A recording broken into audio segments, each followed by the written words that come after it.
Welcome back to the channel, everyone. Today I will be talking about alkene stability and Zaitsev versus Hoffmann rules. Let's talk about alkene stability. The R groups represent carbon groups, okay, or alkyl groups.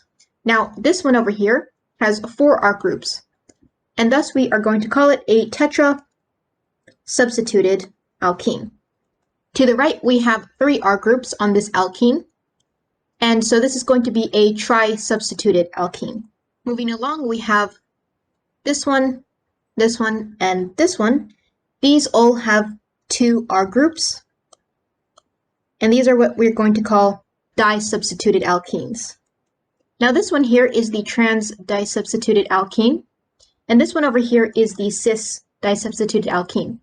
And this one in the middle is going to be the geminal di-substituted alkene, and that's because the R groups are coming off of the same carbon. So geminal, like twins.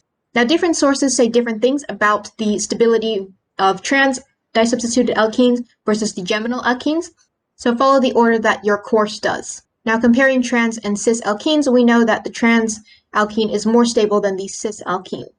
Okay, now we are going to move on to this one down here, which has 1 R group, and we will call this a mono-substituted alkene. Now our last alkene over here does not have any R groups, it just has 4 hydrogens, and so it's not substituted at all. Okay, and this is going to be our least stable. So if we were to write greater than signs, the tetra-substituted ones would be the most stable, and then these 2 di-substituted ones will be more stable than the cis alkene, which will be more stable than the mono-substituted alkene, and the mono-substituted alkene will be more stable than the non-substituted alkene. Okay, and so this is the order of stability for alkenes, for compounds with a double bond between 2 carbons. So basically what we see here, the more R groups the alkene has, the more stable it is. And the less R groups it has, the less stable it is. Now, what is the difference between Zaitsev's rule and Hoffmann's rule? So what you need to know about this is that these 2 terms are applied to when we're doing elimination reactions, when we are doing a reaction that is going to add a double bond to our molecule. In elimination reactions, we have what's called a major product, and we also have a minor product. Now, if we follow Zaitsev's rule, the more substituted, aka the more stable alkene, will be the major product. And this is going to happen when a small base is used. On the other hand, if we follow Hoffmann's rule, we're going to find that the less substituted alkene, aka the less stable alkene, is going to be our major product. All right, and this is going to happen when we use a large and bulky base.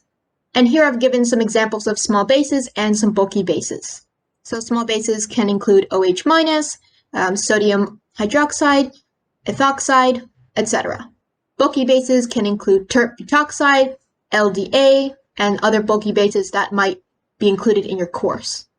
And so once you've drawn your products for an elimination reaction, you will decide if you're following Hoffmann's rule or Zaitsev's rule, and that will depend on what kind of base you're using. Now that wraps up this video. If you are interested in tutoring, would like to buy my book, or would like to visit my website for free resources, head to the link in the description box below. Thank you so much for watching, and I'll see you next time.